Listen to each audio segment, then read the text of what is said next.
بہت مہربانی آپ کی. ایک مختصر بات کہہ لوں اور پھر اس کے بعد پوری بات کہہ لوں گا آپ کے سامنے.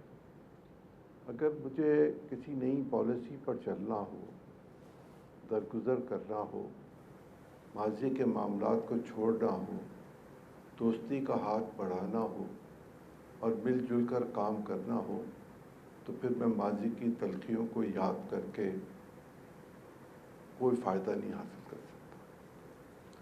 یہ سب کچھ تب کہا جا سکتا ہے یا کہا جاتا ہے جب میں یہ سمجھوں کہ میں بالکل درست تھا اور میں بالکل درست ہوں، اور جس کو میرے ساتھ کمپرومائز کرنا ہے وہ کر لے انہی شرائط پر.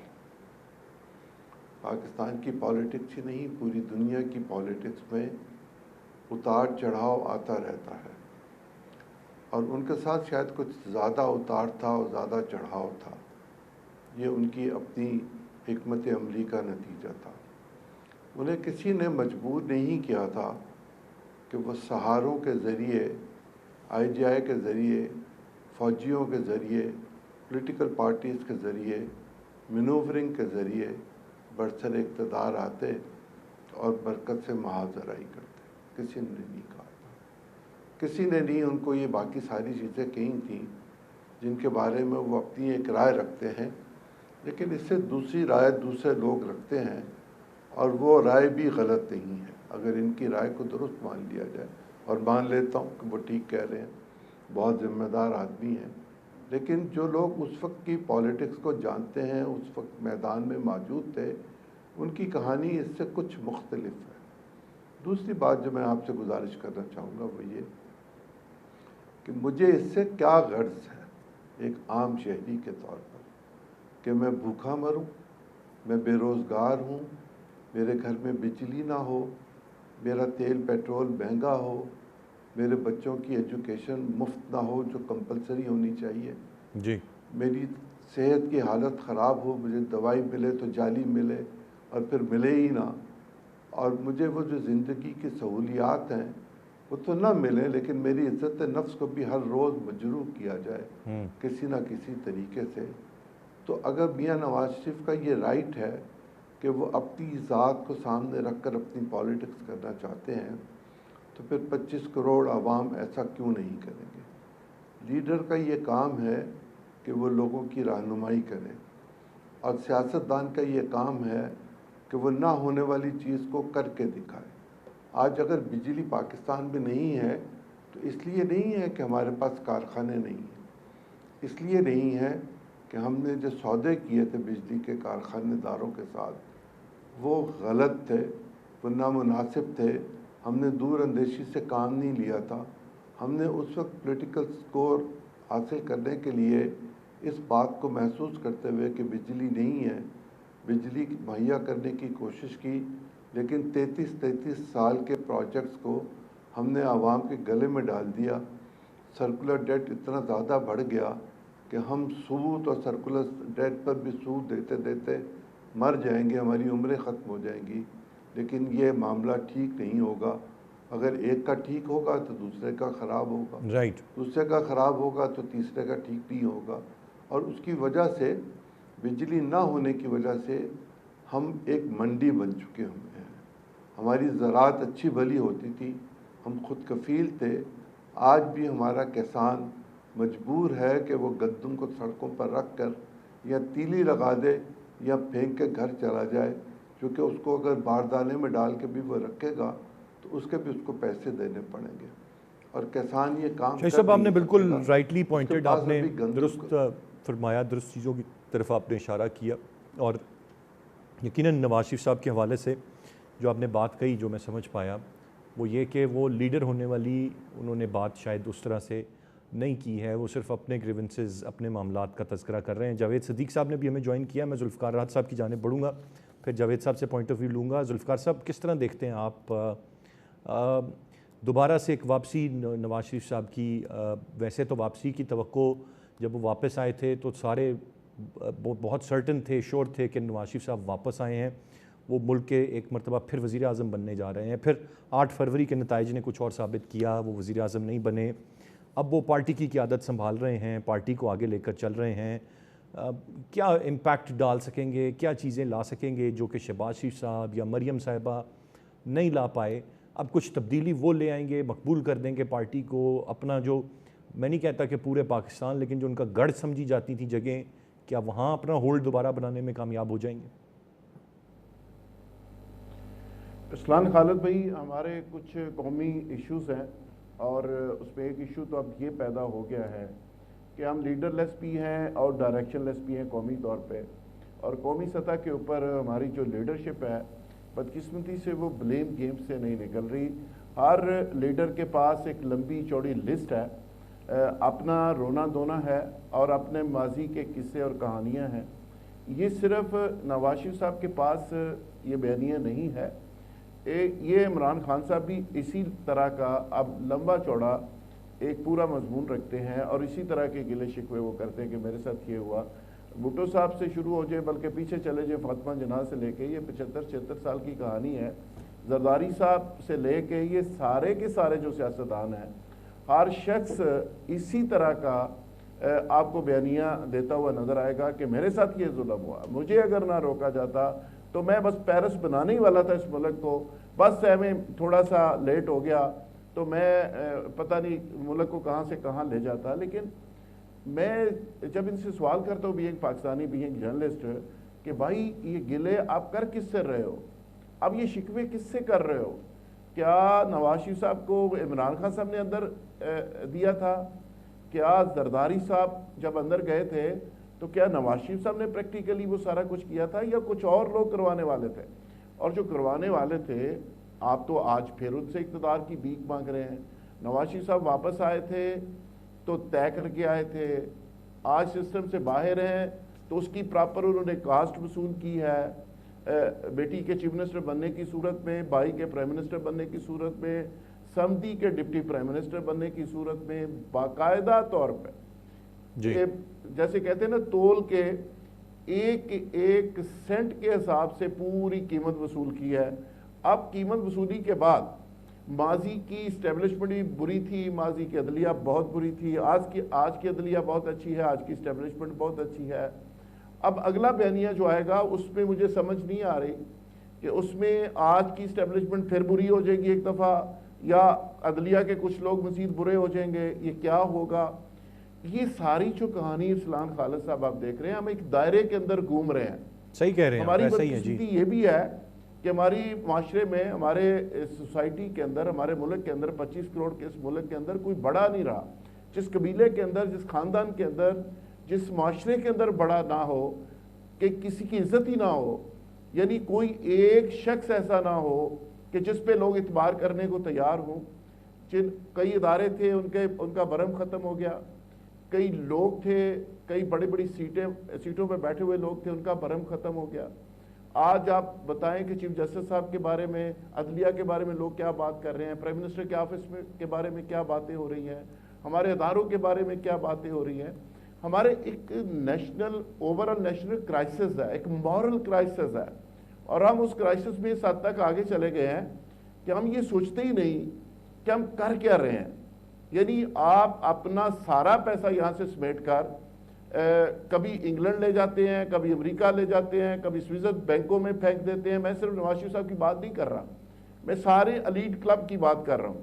اور وہ سارا الیٹ کلب جو ہے آج لوگوں کو دعوت دے رہا ہے کہ پاکستان کے اندر انویسٹمنٹ کریں. یعنی یہ لوگوں کو اتنا بیوقوف سمجھتے ہیں, اتنا پاگل سمجھتے ہیں انویسٹرز کو, کہ وہ انویسٹر ان سے سوال نہیں کرے گا کہ بھائی جان آپ کے اپنے پیسے تو باہر پڑے ہوئے ہیں, اگر یہاں پہ اتنی بڑی اپرچونٹی ہے تو آپ کے بچے باہر کیوں بزنس کر رہے ہیں, آپ چائنا کے اندر بزنس شفٹ کرنے جا رہے ہیں تو یہاں پہ کارخانے لگائیں نا پاکستان کے اندر. ہمیں آپ کہتے ہیں کہ جی آپ یہاں پہ آ کے لگائیں, تو یہ ایک طرح سے مذاق ہو رہا ہے. ابھی نواز شریف صاحب آج صدر بن گئے, کل شہباز شریف صاحب صدر تھے, مریم صاحب آپ چیف منسٹر بن گئی.